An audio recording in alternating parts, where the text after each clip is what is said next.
करनी चाहिए। दूसरा ये हो सकता है, उसका मतितार्थ दूसरा ये हो सकता है कि हो सकता है 2013 में वो राज देने के लिए तैयार हो, 2023 में राज देने के लिए उनकी तैयारी हो और वो अपने हाथ से वो जाने नहीं देना चाहते। ये भी दूसरा कारण हो सकता है।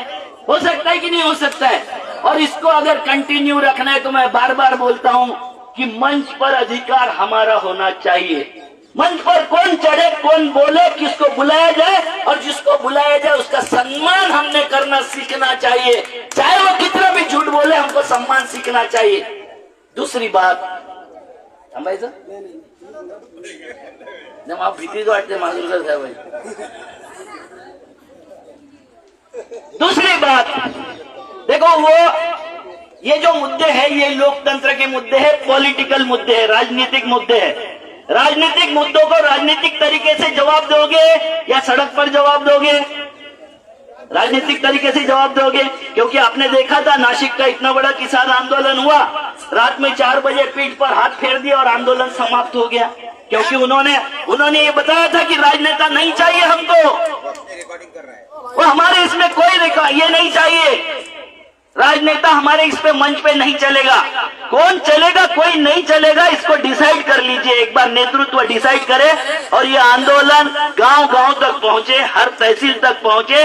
इसके लिए हमको आने वाले 6-8 महीने में प्रयास करना चाहिए। आपको एक बात बता देता हूं, 44 से 29 पर एमएलए आ गए। जिस मोमेंट में बीजेपी को लगा कि 29 एमएलए के 0 एमएलए हो जाएंगे, उस दिन आपका राज मोदी आपके तस्तरी में परोस के आपको खेच करेंगे। इसके प्रति किसी को शंका नहीं होनी चाहिए। 4 लाइन के साथ समाप्त करता हूं, बोलने का बहुत समय नहीं है मेरे पास, क्योंकि हमारे भाई हमारे पीछे खड़े हैं हंटर लेके कि जल्दी समाप्त करो। मैं जल्दी समाप्त करना चाहता हूं कि गंगा की कसम, जमुना की कसम, ये ताना बाना बदलेगा, रावी की रवानी बदलेगी, सतलज का मुंह न बदलेगा। अगर जोश में तेरा होश रहा, जालिम का जमाना बदलेगा। होश नहीं खोना, ये ध्यान में रखना, क्योंकि सांसद के साथ छेड़खानी जो होती है, पुलिस अगर उनके साथ में होती है, वो अगर सांसद आदिवासी सांसद नहीं होता तो हमें समझ में आता है कि क्या हो सकता है छेड़खानी मंच पर बुलाकर।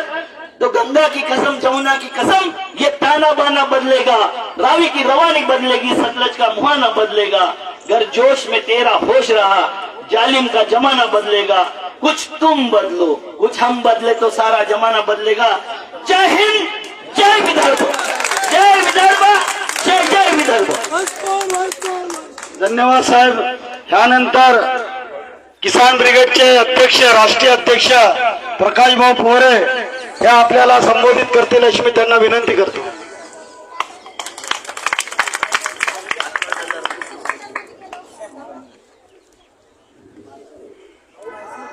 दोस्तों, सुबह से हम लोग यहाँ बैठे हैं पूरा दिन, और पीछे 3 दिन से लोग निकले हैं विदर्भ से।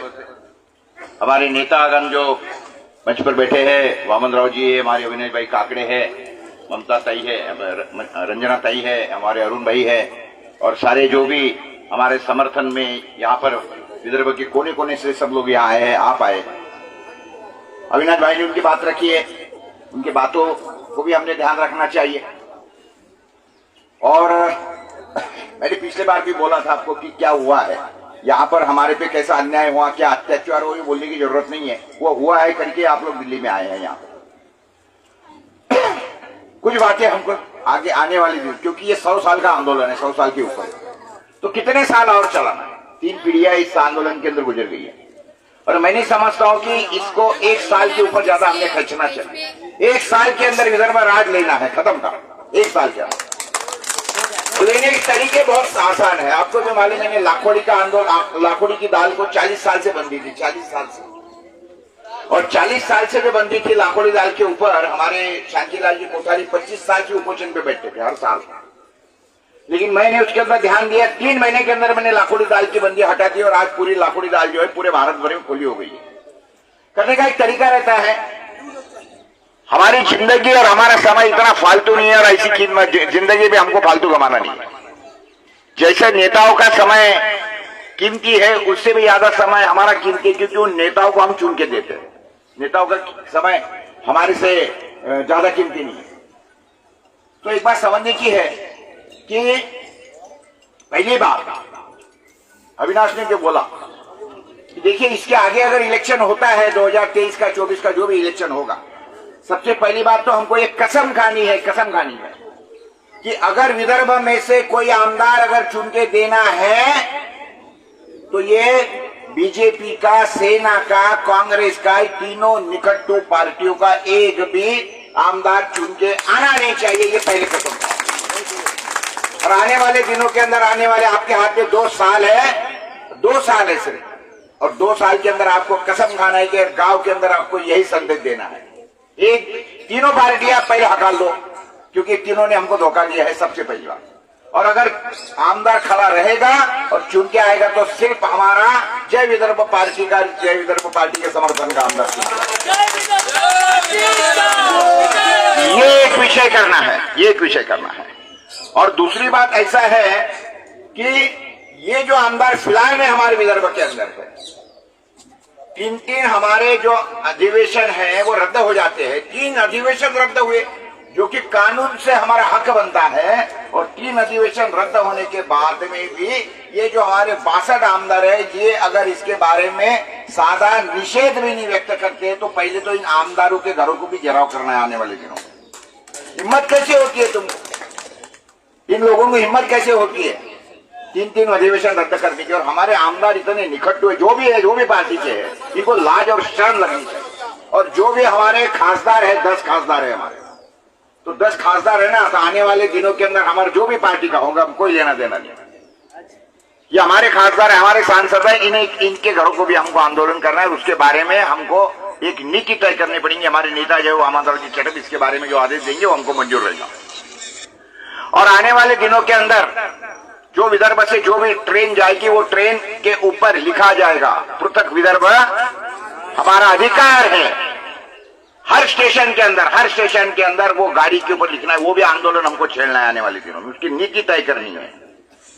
और 1 मई का तो हम ऑलरेडी उसके बारे में चर्चा करें। उसके बारे में भी हम उसका मोडस ऑपरेंडी ठहरा रहे हैं, उसका दिशा ठहरा रहे हैं कि महाराष्ट्र के अंदर अगर हमारे 3 आंदोलन, अगर 3 अधिवेशन रद्द किए हैं, तो इसका मतलब ये है कि महाराष्ट्र वालों ने हमको हवा में छोड़ दिया, वो हमको गिनती नहीं है और उनके अकाउंट में हमें नहीं। तो इनके नाम का टीका लगाने की हमको कोई जरूरत नहीं है। 1 मई को महाराष्ट्र शासन का एक भी बोर्ड मुझे विदर्भ में नहीं दिखना चाहिए। जितने बोर्ड है उसके ऊपर, सबके ऊपर विदर्भ राज लिख दो, खत्म। पकड़ो सारे पेंटर पकड़ो। 30 तारीख को सबके ऊपर काली ठोक दो। 30 अप्रैल को सबके ऊपर काली ठोक दो महाराष्ट्र शासन के ऊपर, और उसके बाद में 1 अप्रैल को सबके ऊपर विदर्भ लिख दो, खत्म। 1 मई को विदर्भ लिख दो। ये आंदोलन की दिशा है, पहली बात समझिए। इसके बारे में सारा डिटेल में चर्चा होगी, हमारे नेता इसके बारे में पूरा आपको बताएंगे। और अभी सबसे आगे क्या करना है, अगर हमको विदर्भ आंदोलन लेना है तो बहुत ज्यादा कुछ करने की जरूरत नहीं। 2.5 करोड़ का विदर्भ है, 2.5 करोड़। और 2.5 करोड़ में मुझे कितने आदमी चाहिए? 2.5 करोड़ में से मुझे कितने आदमी चाहिए? 5,000 माने कितने हो गए? 2% आदमी चाहिए मुझे, सिर्फ 2%। वो भी सिर्फ बुड्ढे चाहिए जिनको घर में कुछ काम नहीं है, मेरे जैसे। मैं 70 साल का हो गया हूं। 5,000 बुढ़िया, 5,000 बुड्ढे, और दे दो मुझे। और सारे के सारों को मैं दिल्ली ले जाऊं। महाराष्ट्र में करके कोई फायदा नहीं है, सबको दिल्ली आना है। और दिल्ली के जितने भी जेल है ना, 10,000 जेल के अंदर हमको छूटना है सीधा। इनमें दम होगा तो साले हमारे को खाना खिलाते रहो, बिल्कुल खाना खिलाते। 10,000 लोग हम दिल्ली के जेलों में आने को तैयार है। हम देखते कैसे ये विदर्भ राज को घोषित नहीं करते। आसान तरीके है, बहुत आसान है। और जेलों के अंदर, और वो भी सेंट्रल जेल जो है, सेंट्रल गवर्नमेंट के जेल जो है, इनको तो अभी तिहाड़ जेल जो है आपने भी देखा नहीं है, मुझे भी देखना है, क्योंकि सारे जेल में जाके आए, लेकिन साला तिहाड़ जेल में जाने का भी सौभाग्य प्राप्त नहीं हुआ। तो तिहाड़ जेल में जाना है। तिहाड़ जेल के अंदर तो बड़े बड़े संत आसाराम बापू भी बैठे हैं, हमारे लालू प्रसाद यादव भी बैठे, सभी लोग बैठे हैं। तो इनके साथ में हमको भी जाना है। 10,000 लोगों को, 5,000 आदमी, 5,000 बुड्ढे और 5,000 बुढ़िया, 10,000 लोग जाके अगर बैठे तो देखना है कि ये जो सरकार है ना, ये हमारे तो कई किसान बैठे रहे वहां पे बॉर्डर के ऊपर, ये आ रहा है, ये पहला बुड्ढा वारिस से नाम लिखो रे इसका, ये बुड्ढे का पहला नाम लिखो। चलो अभी यादी ले, 2-3 रजिस्टर बुलाओ, जो आदमी टेबल बैठा दो, सब जितने बुड्ढे हैं सबके नाम लिखवा दो सबसे पहले, और देहदान का भी संकल्प करवा दो मेरे साथ। हाँ, और देखो ये हमारा मानो, एक खड़ा रहो मानो, 2 मिनट खड़े रहो। देखो ये इतना जुनून चाहिए इस आदमी में, देखो इधर आओ मानो, 2 मिनट इधर सामने इधर आओ, इधर से आजा जानो। ये इस आदमी का जुनून देखिए आप, इसने कसम खाई है कि जब तक के किसानों का मजदूरों का राज नहीं आएगा तब तक के मैं बेड़िया नहीं निकालूंगा। और ऐसे मत समझिए कि ये बेड़िया जो है ये फोकल पाइप की है, ये सॉलिड इसकी आप इस हाथ से करो, वो आदमी जो है ना कम से कम 10 किलो की बेड़िया हाथ में लेके चल रहा है, 10 किलो की बेड़िया। तो ऐसे संकल्प चाहिए, मानव नाम है इसका, नाम ही है मानव। तो इस तरीके से जब तक के संकल्प हम लोग नहीं करेंगे तब तक के ये विदर्भ का राज नहीं मिल सकता है। मैंने तो आपको बहुत छोटी सी बात करने के लिए बोला है, मैंने आपको इतना ही बोला है कि हमको जेल ठूसना है, बस जेल भरो आंदोलन करना है, वो भी बुड्ढों का करना है। ऐसे बहुत लोग हैं बुड्ढे की जिनको घर में कुछ काम नहीं, बहू खाना खिलाती नहीं है, या ऐसी कई बुढ़िया होंगी हमारी की जिनको बहुत अच्छी देखती नहीं होंगी, या हो सकता है कि बुढ़े अच्छे नहीं देखते होंगे, या हो सकता है कि उनको पिकनिक मनाने अभी तक के कहा गई नहीं होंगी। तो चलो तिहाड़ जेल में पिकनिक मनाएंगे इसके आगे, मेरे साथ में चलो। और मैं साथियों, मेरा वादा है आपके साथ में कि मैं भी आपके साथ में रहूंगा, ऐसा नहीं है, मैं पीछे नहीं रहने वाला हूँ, क्योंकि मैंने सारे जेल महाराष्ट्र को तो देख ली, लेकिन अभी दिल्ली का जेल देखना बाकी। तो इसलिए मेरी भी बड़ी इच्छा है पिकनिक मनाने की। तो ये हमारे को कुछ आसान तरीके मैंने आपको बताए हैं, और अगला अगर हमको यहाँ आना है तो ये तैयारी के साथ में आना है। हम आज गए थे पंतप्रधान कार्यालय में और गृह मंत्री कार्यालय में।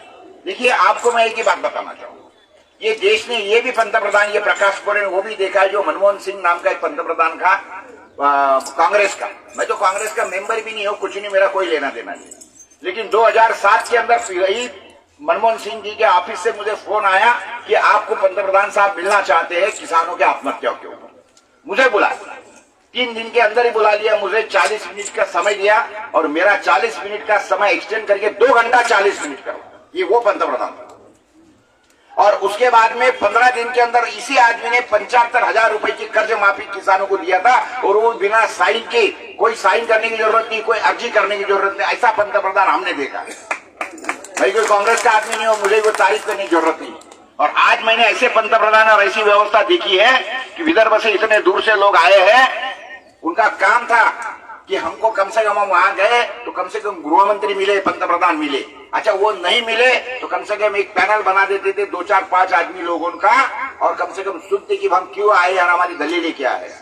लेकिन अगर वो जाके सिर्फ इन्वर्ट सेक्शन के अंदर हमारा लेटर इन्वर्ट करवाते हैं तो हमको इन्वर्ट करने की वाकई में वैसी जरूरत नहीं थी, क्योंकि इन्वर्ट तो हमने मेल से ऑलरेडी करवा दिया था, वहां मेल भेज दिया था, तो मेल से तो मिला ही था।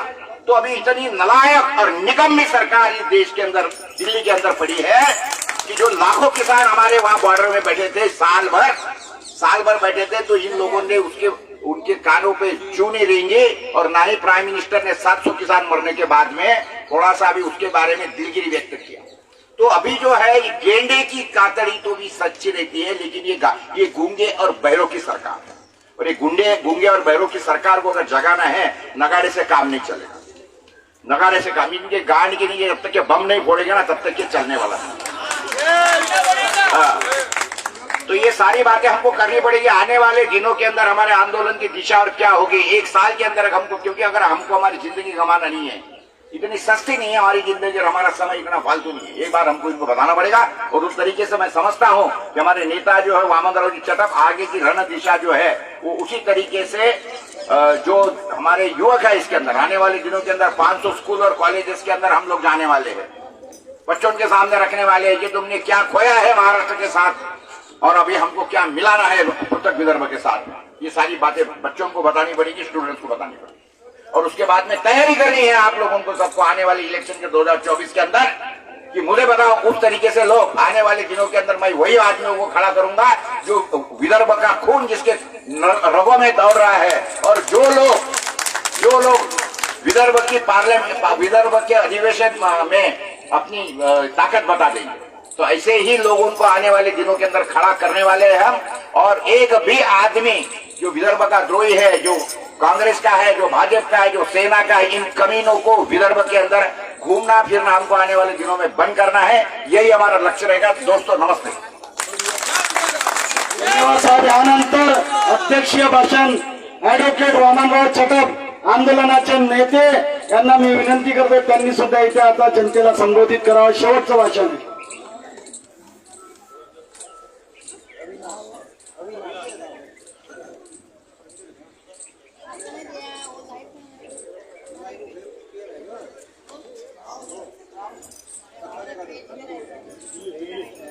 आज के ये जंतर मंतर के जनसभा में हाजिर हुए सभी हमारे साथी, अलग अलग संगठन में हमारे साथी, अलग अलग पार्टियों से समर्थन जुटाने आए हमारे साथी, अलग अलग प्रांतों से समर्थन जाहिर करने आए हमारे मंच पर के सभी साथी, और अभी नहीं तो कभी नहीं ऐसा सोचकर 1000 किलोमीटर से आने वाले मेरे गांव के साथी भाइयों और बहनों, अब मेरा आखिरी भाषण है, 5 मिनट में खत्म करना है। मेरे सब साथियों ने क्या बोलना है कहा। 1 मई के आंदोलन के लिए बीच में कोर कमेटी की बैठक लेंगे, आंदोलन की दिशा तय करेंगे और 1 मई का आंदोलन कोर कमेटी की मीटिंग लेकर करेंगे। 8-10 दिन के अंदर कोर कमेटी की नागपुर में मीटिंग होगी, सबको कॉन्फिडेंस में लेके करेंगे। आज हम सही ढंग से विदर्भ के लिए आजादी की जंग लड़ रहे हैं। और आजादी की जंग क्यों लड़ रहे हैं? ऐसा कहते हैं कि जो आदमी पराधीन होता है, यानी जो आदमी दूसरे पे निर्भर होता है, उसे गुलाम कहते हैं। उसके मस्तिष्क पर एक साइकिक प्रेशर रहता है। मगर आजादी की कल्पना ऐसी है कि दुखी मन मेरे सुनो मेरा कहना, जहां नहीं चैन वहां नहीं रहना। एक बात मैं स्पष्ट कर दूं, मैंने किसी बीजेपी के सांसद को व्यासपीठ पर नहीं बुलाया। देखो, मैंने दावत इसलिए दी थी, उनको ये बोला मैंने लेटर लिखकर, हमारे 7 सिग्नेचर का लेटर है कि आप हमारी एक समिति मिनिस्टर से चर्चा कराओ। हमने लिखा था होम मिनिस्टर से चर्चा कराओ, और इनको ये भी बताया था कि जो संविधान देश का सबसे ऊंचा कानून है, उसके आर्टिकल 3 के तहत ये पूरा अधिकार संसद का और केंद्र सरकार का है, राज्य सरकार का इससे कोई रोल नहीं। राज्य सरकार का, स्टेट गवर्नमेंट का इतना ही है। हम गांव में बोलते हैं, जब नंदी आता है ना, तो वो नंदी वाला बोलता है, नंदा पटेल के बाड़े में लाभ होगा, तो वो बोलता है हाँ। कभी कभी उसको माल नहीं मिलता तो बोलता ना। ऐसे लोगों को मैं दुर्भाग्य से बताता हूं, ये अभी जो महाराष्ट्र का बजट आया, उसमें जो सुकटन का समिति की सिफारिशों से लोग जनसंख्या के आधार पर आदिवासी को 9%, 9.04% देना था। अभी के पवार साहब के भतीजे ने आदिवासियों के 16 जिले के सभी योजना में जेब कतरी और 2305 करोड़ रुपए आदिवासी के 16 जिलों को कम दिए हैं। विदर्भ के 5 जिलों को, हर जिलों को 144 रुपए कम मिले। टोटल बनते 720 करोड़। गढ़चिरौली के मेरे साथी है, उनका सांसद तो एमपी है। इन्होंने, किसी ने प्राइम मिनिस्टर से बात नहीं की कि इनको बुलाओ, चर्चा करो, क्योंकि किसी भी बीजेपी के सांसद की मोदी और शाह के सामने बोलने की आदत नहीं है, ये अवकाश नहीं है। और दूसरा ऐसा कि उन्होंने खामोश बोला कि इनकी चड्डी ढीली, टोपी टाइट होती है।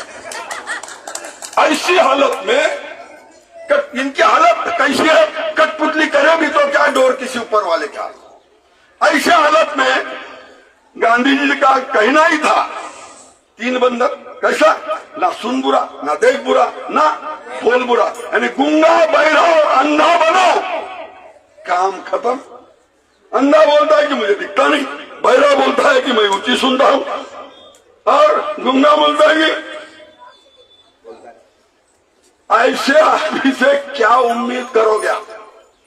वो लेटर का उन्होंने जवाब भी नहीं दिया। यह लेटर का उन्होंने प्राइम मिनिस्टर या होम मिनिस्टर को, भैया इनके मांग का विचार करो, चर्चा के लिए समय दो। ये भी लेटर एक्नॉलेजमेंट के दौर पर हमारे ऑफिस में या हमारे साथियों से, जो 7 लोगों का हमारा कमेटी है जिसने लेटर लिखा था, किसको भी कुछ आया नहीं। हमने तय किया है ये 117 साल चल रही जंग मरने के पहले हमको खत्म करना है,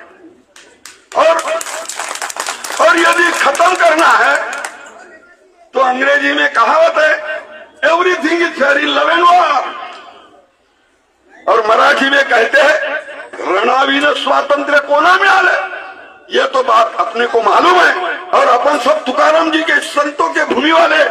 तुकाराम जी क्या बोलते, भले तो भी देंगे अपनी लंगोटी, मगर बेईमानों के सर पे गन्ना नहीं लाठी है। ये बेईमान राजकर्ताओं के पार्टी है। ऐसा ऐलान करने का काम अभी आगे में करना है, और पूछना है हमको कि भाई देते हो या बाय बाय करते हो, और यह पूछना है हमको। दूसरी बात यह भी पूछना है, ये यदि बोलते हैं कि नहीं ना, मैंने साहब से बोला, अपन ने नाक दबाने का, मुंह खुलवाने का और बोलने का, बोल बाबू बोल, तुझे बोलना चाहिए। यदि नहीं बोलता है और लातों के भूत बातों से नहीं मानते, तब पूछने का है, मार दिया जाए कि छोड़ दिया जाए, और तेरे साथ क्या शुरू किया जाए, क्योंकि नंगे को खुदा डरता है। बेहयाई बनो, बेहयाई 1000 वर्ष का। और ऐसी हालत में अब नहीं सहेंगे नेता, तस्कर, गुंडा अफसर। अपन ने को देखा है महाराष्ट्र में एक होम मिनिस्टर जिसको आपके जान की बालमत्ता की संरक्षण की जिम्मेदारी है कानूनन, और दूसरा आईपीएस ऑफिसर, वो बोलता है अनिल जी देशमुख किशोर भाऊ तू कहा मने, वो बोलता है आगे है कातिल मेरा और मैं पीछे पीछे, और पूछता है बाबा बच के कहां जाओगे, और वो बोलता है पवार जी को, मेरी मां मुझे बचाओ। और उनके परिवार वाले बोलते हैं कोई पत्थर से ना मारो मेरे दीवाने को। ऐसी हालत में तुमने सोचना है मार दिया जाए कि छोड़ दिया जाए, बोल तेरे साथ क्या सुलूक किया जाए, यह अपन ने सबने तय करना है। मैं सभी साथियों को तहे दिल से धन्यवाद देता हूं। 18 फरवरी हो, ह्यूमन श्रृंखला 11 मार्च हो, जब अपन जीपीओ कॉम्प्लेक्स के सामने गए और मोदी जी से वहां से पूछा कि बीजेपी वालों तुमने वादा खिलाफी की है, विश्वासघात किया है, कांग्रेस को किया था, लोगों ने कांग्रेस का गणपति डुबो दिया, अब तुमने भी वादा खिलाफी की, विश्वासघात किया है, अब हमको आपको बोलेंगे कि मेरे अंगने में तुम्हारा क्या काम है। और ऐसी हालत में हम अगली जंग धीरे धीरे धीरे धीरे आगे जाते हुए या किसी भी हालत में हम ये जंग जीतेंगे। और सब यंग बच्चों को, यंग साथियों को मैं कहता हूँ, इंसाफ की डगर पे बच्चों दिखाओ चल के, ये होने वाला राज, ये राज है तुम्हारा, विदर्भ राज है तुम्हारा, नेता तुम ही हो करके। अभी आपने सबने सोचना है, और सोच के ही हम आए हैं, ये संकल्प करके आए हैं। अभी तक ऐलान हमने विदर्भ में किया, 11 जिले में किया, 120 तालुका में किया। 2 साल कोरोना का माहौल था, हम जरा डरे थे, क्योंकि मौत को तो सभी डरते, और हम भी तो इंसान हैं, हम भी बोलते हैं कि बचेगा नर तो बांधेगा घर, और हम भी डर के रहे। मगर 28 फरवरी को हमने कपड़े झटल के धूल बाहर निकाल के एक ही पहराव पहन के कि है हमारी आइडेंटिटी है, कलर तिलक लगा के हम गांधी चौक से गांधी जी से नमन करके बाबा साहब के संविधान चौक से लेके तो असेंबली तक गए थे हम। ये पहली वार्निंग थी। दूसरी वार्निंग 11 मार्च को डायरेक्ट प्रिंट चलाने का काम किया, और तीसरा मराठी में कहते हैं तीसरा घरीसरा। अब तीसरा यह है, हम मोदी जी से, केंद्र सरकार से, अमित शाह जी से, सेंट्रल गवर्नमेंट से बोलने आए हैं कि अब आपकी बारी समाप्त हो रही है, और ऐसे बात अगली बार विदर्भ की सरकार ऐसा कह के अपन यहां से निकलना है।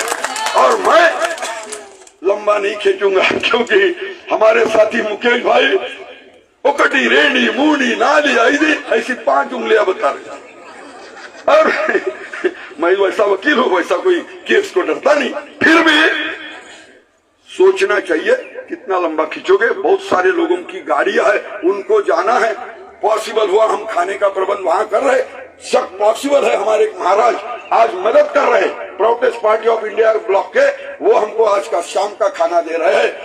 ऐसे संतोषानंद महाराज आचार्य जी सब आज वहां जाएंगे। और ये बीच में बाजू में बिरला मंदिर है, बिरला मंदिर पे जिसकी श्रद्धा है उन्होंने नमस्कार करके जाना है और कहना है कि हमको ही इतनी शक्ति देना, जंग हम लड़ेंगे, जंग हम लड़े, इतनी शक्ति देना।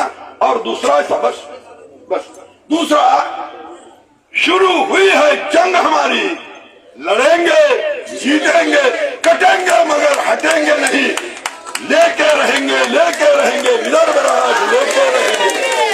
जय विदर्भ कहते हुए मैं लास्ट में यही कहता हूँ, सबने खड़े होना है और खाई है हमने कसम संग रहने की, हम साथ है।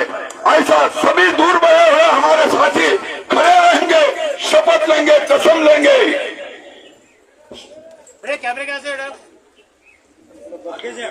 या सगळ्यांना विनंती आहे, सगळ्यांनी उभं राहावं। असं वाटू नये, ऐसा लगना नहीं चाहिए दिल्ली वालों को कि परदेशियों से हथियार मिलाना। सभी ने अपना हाथ ऊपर करने का, मुट्ठी एक ही का लक्षण है। मैं आगे कहूंगा, आप पीछे करेंगे। ये कसम मराठी में है। मी असं म्हटलं तर कुठं जाईल, बऱ्याच दूर आहे प्राईम मिनिस्टरचं ऑफिस, होम मिनिस्टरचं ऑफिस। आम्ही सुद्धा गाडीने गेलो, तुमचा आवाज गेला पाहिजे। मी शपथ घेतो की विदर्भातील जनतेचे, गरिबीचे, लाचारीचे, दुःखाचे व नैराश्याचे जिने संपवून त्यांना देशातील इतर नागरिकांप्रमाणे माणूस म्हणून सन्मानाने, सुखाने व समाधानाने जगता यावे, याकरिता विदर्भाचे स्वतंत्र राज्य या एक कलमी कार्यक्रमासाठी सर्व प्रयत्नाने सटे, या प्रयत्नात जात, धर्म, पक्ष, पंथ, लिंग इत्यादी भेदाभेदांचा अडथळा येऊ देणार नाही। जय विदर्भ, जय विदर्भ, विदर्भ आमच्या हक्काचा लेके रहेंगे, लेके रहेंगे।